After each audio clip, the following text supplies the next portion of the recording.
कल विश्व आदिवासी दिवस था। समाज ने हर हिस्से पर,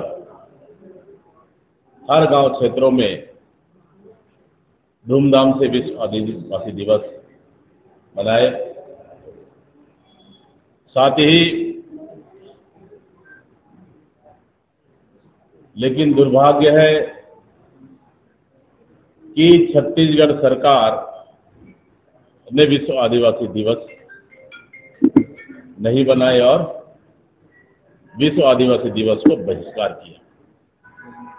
विश्व आदिवासी दिवस पर भाजपा ने किया, भाजपा और सरकार ने किया आदिवासियों का अपमान। आरएसएस के खुले विरोध की वजह से क्या सरकार दबाव में आई?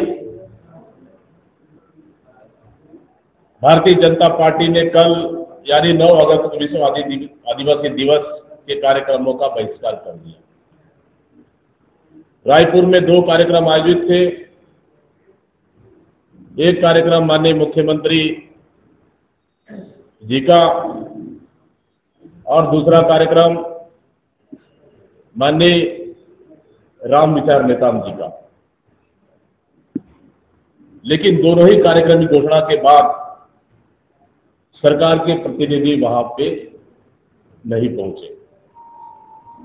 एक रायपुर इंडोर स्टेडियम में और दूसरा जहां आदिवासी मुख्यमंत्री विष्णुदेव साय को शामिल होना था, और दूसरा कार्यक्रम महंत घासीदास संग्रहालय की कला विथिका में आदिवासियों पर आयोजित एक प्रदर्शनी थी, जहां मंत्री रामविचार नेताम जी को वहां पे उपस्थित होना था।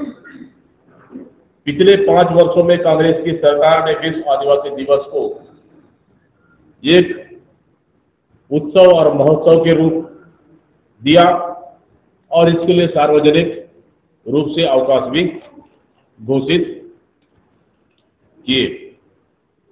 हमारी सरकार ने विश्व आदिवासी नृत्य महोत्सव मनाना शुरू किया, जिसमें पूरे देश और कई अन्य देशों से आदिवासी नर्तकों का दल आया करता था। पूरे देश में आदिवासी समाज देख रहा था कि छत्तीसगढ़ में किस तरह से आदिवासी समाज को सम्मान मिल रहा है। अब सवाल यह है कि ऐसा क्यों हुआ? आदरणीय साथियों, मैंने कल ही आदिवासी दिवस के दिन माननीय मुख्यमंत्री को पत्र लिखकर कुछ सवाल पूछे थे कि आप प्रदेश के आदिवासी समाज के आते हो। निश्चित रूप से हम सभी को गर्व है आदिवासी समाज का मुख्यमंत्री, लेकिन आदिवासी समाज आपके इस 7 से 8 महीने के कार्यकाल से नाराज है। इसलिए नाराज और आक्रोशित है इसलिए कि आपके 7 से 8 महीने के कार्यकाल में बस्तर के आदिवासियों को लगातार फर्जी नक्सली के नाम से फर्जी एनकाउंटर, फर्जी सरेंडर, फर्जी नक्सली नाम से जेल भेजना, जो 15 साल की सरकार में आपकी सरकार ने किया, वही आपने इस 8 महीने की 7 से 8 महीने की सरकार में भी आप कर रहे हैं। बस्तर से लेकर सरगुजा तक मलेरिया और डायरिया से हमारे आदिवासी भाई बहनों की मौत हो रही है, लेकिन सरकार इस मौतों को लगातार झूठ बोलकर छुपाने में लगी हुई है।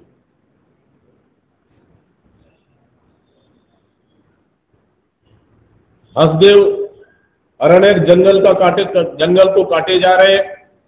आपने कटाई की अनुमति दी, वहां के आदिवासियों को उजाड़ने का काम आपकी सरकार कर रही है। इस पे आप कुछ भी नहीं बोल रहे, इसलिए आदिवासी समाज आपसे आक्रोशित है। मैंने पहले ही मैंने कहा था, उसी का नतीजा है कि कल मुख्यमंत्री जी आदिवासी दिवस के दिन आदिवासी समाज के कार्यक्रम में नहीं जा पाना, ये कहीं न कहीं सबसे बड़ा उदाहरण और सबसे बड़ा कारण। दरअसल हुआ कि अखिल भारतीय वनवासी कल्याण आश्रम के कहने पर, आप अगर देखेंगे कल का पोस्ट वनवासी कल्याण आश्रम का, उन्होंने सीधा सीधा ये पोस्ट है कल वनवासी कल्याण आश्रम का, उन्होंने सीधा सीधा आदिवासी विश्व आदिवासी दिवस को औचित्यहीन करार दिया। यह संस्था घोषित रूप से राष्ट्रीय स्वयं सेवक यानी आरएसएस का एक अनुशासित संगठन है, यानी आरएसएस ही इसे संचालित करता है।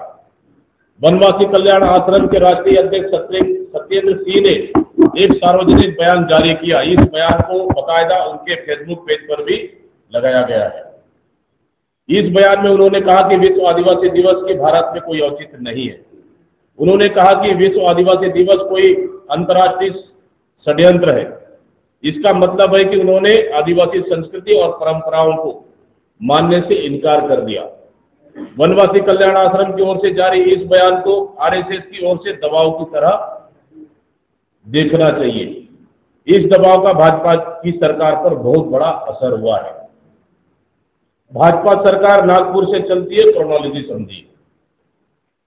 हम तो कहते थे शुरू से कि ये छत्तीसगढ़ की डबल इंजन की सरकार दिल्ली के रिमोट कंट्रोल से संचालित हो रही है, लेकिन कल विश्व आदिवासी दिवस के दिन ये पता चला कि ये सरकार दिल्ली से रिमोट कंट्रोल से चलती है, साथ ही नागपुर के रिमोट कंट्रोल से भी ये सरकार चल रही है।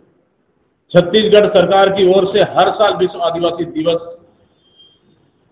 आदिवासी दिन ज्ञापन जारी किए जाते हैं। मुख्यमंत्री की ओर से आदिवासी समाज को अग्रिम शुभकामनाएं दी जाती थी।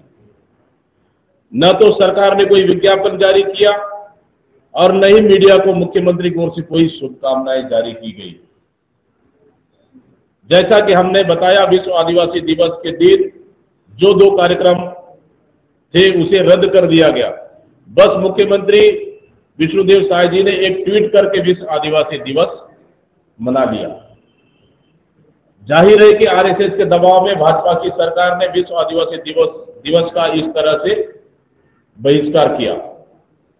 इस दबाव से 2 बातें जाहिर हुई है। एक तो यह कि भाजपा की सरकार दरअसल आरएसएस के इशारे पर चल रही है, कठपुतली की तरह, यानी यह सरकार रायपुर से नहीं अब नागपुर से भी चल रही है। दूसरा यह साबित हुआ कि आरएसएस आदिवासियों की संस्कृति और परंपराओं का सम्मान नहीं करती है। वह आदिवासियों को अलग अलग मुद्दों पर बरगलाती है और भाजपा को वोट दिलाने का षड्यंत्र करती है। आदिवासी माफ नहीं करेंगे भारतीय जनता पार्टी। इसलिए छत्तीसगढ़ की आबादी का 32% आदिवासी है और वे पूरे प्रदेश में विभिन्न क्षेत्रों में निवासरत है, यानी राज्य की 1/3 आबादी आदिवासियों की है। भाजपा ने पिछले 5 सालों में आदिवासियों को अलग अलग मुद्दों पर भड़काने का काम और कांग्रेस के खिलाफ उन्होंने षड्यंत्र पूर्वक खड़े किए। नतीजा यह हुआ कि बहुत सी आदिवासी सीटों पर भाजपा को विधानसभा चुनाव में सफलता भी मिली, लेकिन कल जो हुआ उसने आदिवासी समाज की आंखें खोल दी है।